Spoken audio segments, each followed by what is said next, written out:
जय श्री कृष्णा। आज मैं आप सबके समक्ष शनिदेव भगवान की कथा लेकर आई हूँ, तो इसे ध्यान पूर्वक आप श्रवण कीजिए। आज्ञा दी गुरुदेव ने, दीना शीश झुकाए, कथा कहूँ शनिदेव की, भाषा सरल बनाए। सर्वप्रथम श्री सरस्वती जी को सुमिरन करके, गणपति जी को नमस्कार करके तथा अपने गुरुदेव के चरणों में माथा नवाकर मैं श्री शनिदेव जी की कथा का प्रारंभ करती हूँ। ये शनिदेव जो मनोवांछित को सफल बनाने वाले हैं, जिन्हें सभी नर और नारी 33 कोटि देवता, योगीश्वर, मुनीश्वर ध्याते हैं, वही देव मेरी त्रुटियों को, मेरी गलतियों को क्षमा करें और मुझे अपनी शरण में लें। मेरे मन में आपके प्रति अगाध प्रेम है। ये बात सर्वविदित है कि जो लोग शनिदेव को ध्याते हैं उनके सभी मनोरथ सफल हो जाते हैं, और जो इस देव को भूल जाता है वो इस संसार में महान दुख को पाता हुआ नरकगामी होता है और अगले जन्म में पशु की योनि में जाता है। जो कथा मैं तन मन से कहने जा रही हूँ उसे आप सच्चे मन से ग्रहण करें। एक बार संसार में चारों ओर पूजे जाने वाले नवग्रह एक स्थान पर इकट्ठे हुए, परस्पर विविध प्रकार से वार्तालाप करने लगे। लेकिन जब बात घूमते हुए इस स्थान पर आ पहुंची कि हम 9 ग्रहों में सबसे बड़ा और सबसे पूजनीय देव कौन सा है, तो प्रत्येक ग्रह देवता स्वयं को बड़ा कहने लगा। इस बात पर बहुत देर तक वाद विवाद होता रहा, लेकिन कोई निर्णय नहीं हो सका। तो ये तय हुआ कि चलकर इंद्र जी के पास इसका निर्णय कराना चाहिए। वो 9 के 9 ग्रह इंद्रदेव के सामने उपस्थित हुए और उन सब की बातें सुनकर इंद्रदेव भी सोच में पड़ गए कि किसे मैं छोटा कहूँ और किसे बड़ा, किसकी श्रद्धा का पात्र बनूं और किसके कोप का भाजन। अंत में सोच समझकर निर्णय करते हुए वो बोले कि मैं अल्प बुद्धि इस बात का निर्णय करने में असमर्थ हूँ। मुझे तो आप सभी बड़े नजर आते हैं और मैं सभी का आदर और सम्मान समभाव से करता हूँ। इस पर नवग्रह संतुष्ट नहीं हुए और हठ करने लगे कि इसका निर्णय तो आपको अवश्य करना चाहिए। तब देवराज बोले कि आप मृत्यु लोक में जाइए, वहाँ एक अत्यंत न्यायप्रिय राजा विक्रमादित्य राज करते हैं। आप उनके पास जाइए, वो अवश्य ही आपको कोई ना कोई उचित निर्णय कर देंगे। इंद्र से निराश होकर नवग्रह मृत्यु लोक में जाने के लिए तैयार हो गए। देवराज इंद्र ने जब वहाँ उनको जाते देखा तो खुश हो गए। उन्होंने चैन की सांस ली। इस धर्म संकट से निकलना उनके लिए सचमुच कितना दुष्कर था, लेकिन अपनी चतुराई से अपने ऊपर आए हुए संकट को उन्होंने राजा विक्रमादित्य पर टाल दिया। उज्जैन नगरी की उन दिनों सारे भारत में धाक थी। एक तो वहाँ राजा विक्रमादित्य के दरबार में बड़े बड़े ज्ञानवान लोगों का सम्मेलन होता रहता था। दूसरे उस न्यायप्रिय राजा के न्याय से उज्जैन नगरी पर सारे भारत में डंका बजता था। स्वर्ग में नवग्रहों का निर्णय न हो पाया तो वह अपने अपने विमानों पर आरूढ़ होकर मृत्यु लोक में आ पहुंचे। ठीक उस समय जब राजा विक्रमादित्य का दरबार ठसाठस भरा हुआ था, नवग्रह वहां पर पहुंचे। नवग्रहों को इकट्ठा देखकर विक्रमादित्य अपने सिंहासन से उठ खड़े हुए और सभी देवों को सम्मान पूर्वक आसन ग्रहण करने के लिए कहा, किंतु राजा के इस सम्मान को किसी भी ग्रह देवता ने स्वीकार नहीं किया। तब विक्रमादित्य ने प्रश्नवाचक दृष्टि से उनकी ओर देखा तो बृहस्पति देव ने आगे चलकर बृहस्पति देव ने बड़े ही दृढ़ स्वर में कहा, हे राजन, हम यहाँ तब तक आसन ग्रहण नहीं करेंगे जब तक आप हमारा ये निर्णय नहीं करेंगे कि हम लोगों में सबसे बड़ा कौन है। राजा अपने ऊपर आए इस धर्म संकट को देखकर पल भर के लिए तो घबरा गए, लेकिन शीघ्र ही उन्होंने स्वयं को संभाल लिया और उसने अपने मन में एक युक्ति सोच ली कि दरबार में छोटे छोटे आसनों की एक पंक्ति प्रवेश द्वार तक चली गई थी। राजा ने उन लोगों से कहा कि आप यहाँ पर आसन ग्रहण कीजिए, मैं सोचकर अभी अपना निर्णय करता हूँ। ऐसा कहकर राजा अपने सिंहासन पर बैठ गया। सिंहासन के निकट ही जो आसन पड़ा था उस पर भगवान भागकर बृहस्पति जी जा बैठे और उनके अगले आसन पर सूर्य देव, सूर्य के निकट ही चंद्रमा और फिर इसी क्रम में बुध, मंगल, राहु, केतु इत्यादि ने भी अपना अपना आसन ग्रहण कर लिया। पंक्ति में 8वें थे भार्गव, किंतु उन्हें भी संतोष था कि उनके बाद शनिश्चर बैठेंगे, किंतु आसन प्रवेश द्वार के समीप होने के कारण और सबसे अंत में होने के कारण शनिदेव उस पर नहीं बैठे। राजा विक्रमादित्य ने सोचा था कि जो ग्रह उस अंतिम आसन पर बैठेगा वो उसी को विनय और दयाशील के आधार पर बड़ा कह देंगे, पर वहां तो बात ही दूसरी हो गई। शनिदेव अति क्रोधी और विकट स्वभाव के देवता हैं। जब वो नहीं बैठे तो 8 ग्रह खिलखिलाकर हंस पड़े और अपना इस प्रकार से अपमान होता देखकर शनिदेव की आंखें क्रोध से लाल हो गई, भ्रुकुटी तन गई और क्रोध से कांपते हुए बोले, राजन, मुझसे वैर लेकर तुमने अच्छा नहीं किया। क्या समझकर तुमने मुझे इस प्रकार से अपमानित करना चाहा और क्यों मुझे तले बिठाना चाहा? चांद ग्रह का प्रभाव 2.25 दिन रहता है, सूर्य, शुक्र, बुध का प्रभाव केवल आधा मास, सोम और मंगल 2 मास, गुरु 13 मास, राहु और केतु 18 मास रहते हैं, जबकि मैं 7.5 वर्ष तक रहता हूँ। इसलिए हे राजन, अब तू सावधान हो जा। तूने मेरा जो अपमान किया है इसका दंड तुझे अवश्य मिलेगा। राजा के कुछ दिन तो आराम से बीते, लेकिन शीघ्र ही शनिदेव की कोप की दृष्टि फिरी और राजा पर 7.5 आ गई। उन्हीं दिनों एक व्यापारी के कुछ घोड़े बेचने के लिए उज्जैन नगरी में आया। सुंदर सुंदर घोड़े देखकर राजा का जी ललचा गया। राजा ने उन्हें खरीदने का आदेश दिया।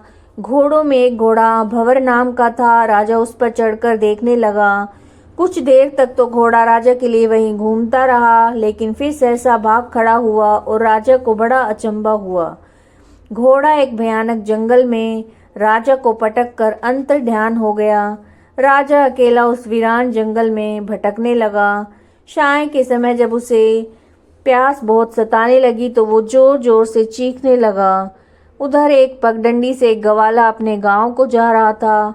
वो राजा की आवाज़ सुनकर रुक गया।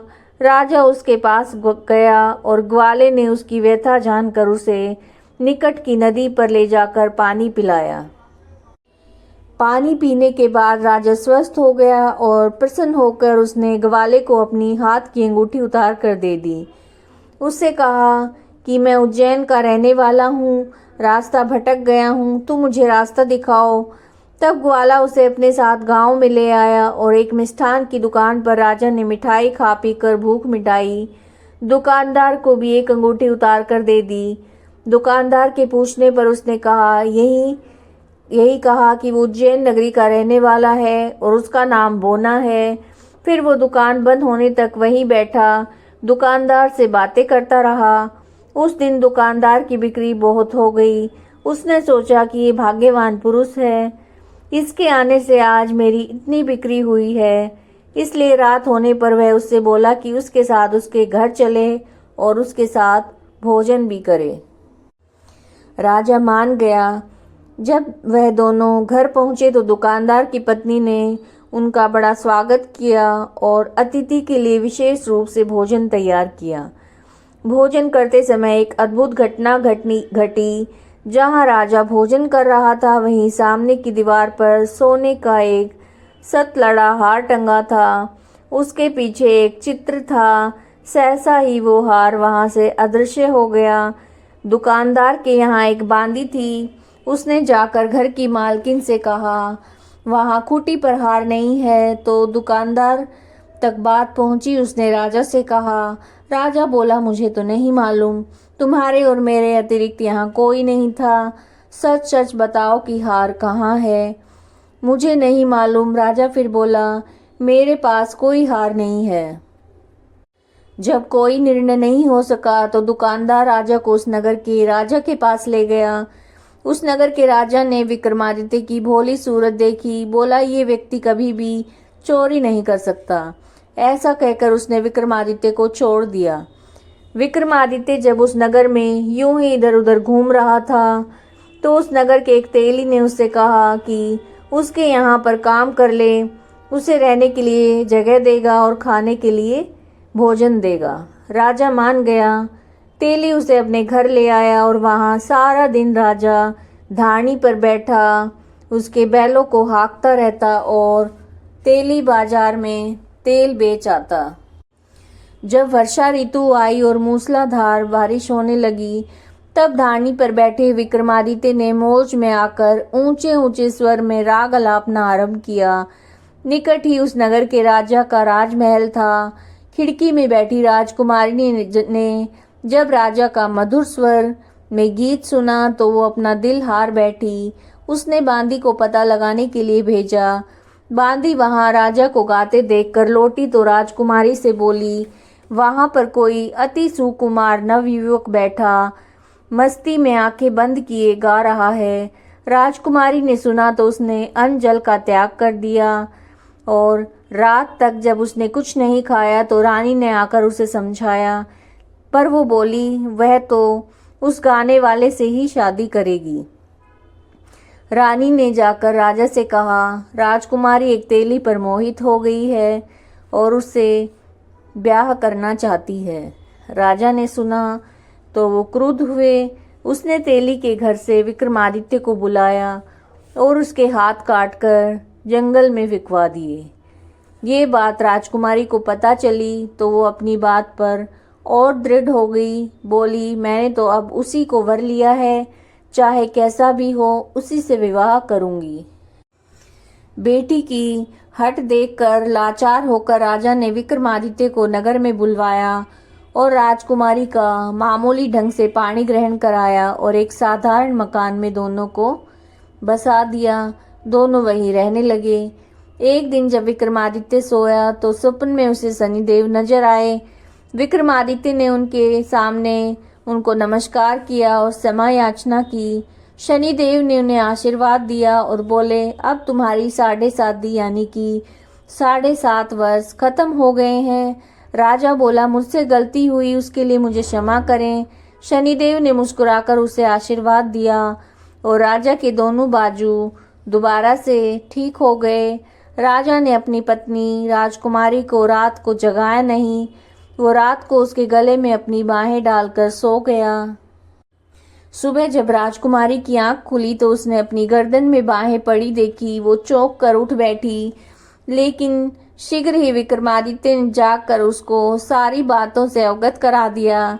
जब वहां के राजा को ये मालूम हुई तो वो भागा भागा आया और उस अपंग को फिर से स्वस्थ देखकर चकित रह गया। उसने भी विक्रमादित्य से यही कहा कि ये सब शनिदेव की कृपा का फल है और विक्रमादित्य ने वास्तविक परिचय भी उस राजा को दिया। सारा किस्सा विस्तार से सुनाया। सुनते ही राजा विक्रमादित्य के चरणों में गिर गया और क्षमा मांगने लगा। बस यह खबर शीघ्र ही सारे नगर में फैल गई। दुकानदार को जब ये खबर मिली तो वो भागा भागा आया और विक्रमादित्य के पांव में लौटने लगा। विक्रमादित्य ने उसे उठाकर आसन पर बिठाया और कहा कि तुम घर जाकर खूंटी पर देखो, हार टंगा होगा।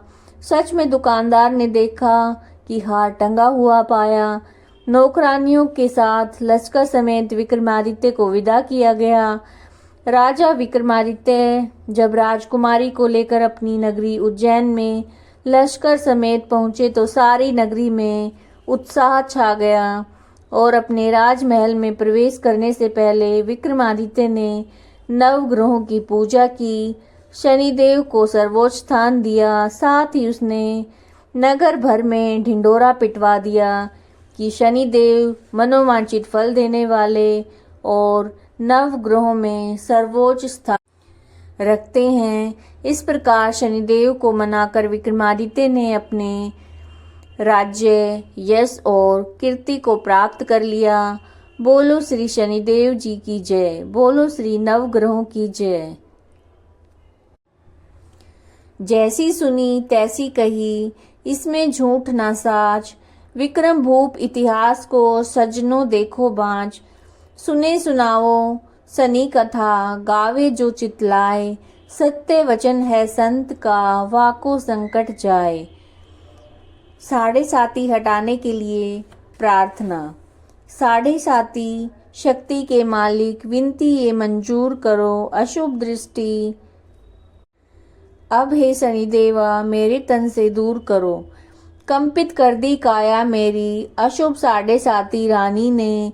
जीवन को अंधेर किया है तेरी शक्ति भवानी ने। सभी ग्रहों की अशुभ शक्ति को हे शनिदेव चूर करो। साढ़े साती शक्ति के मालिक, विनती ये मंजूर करो।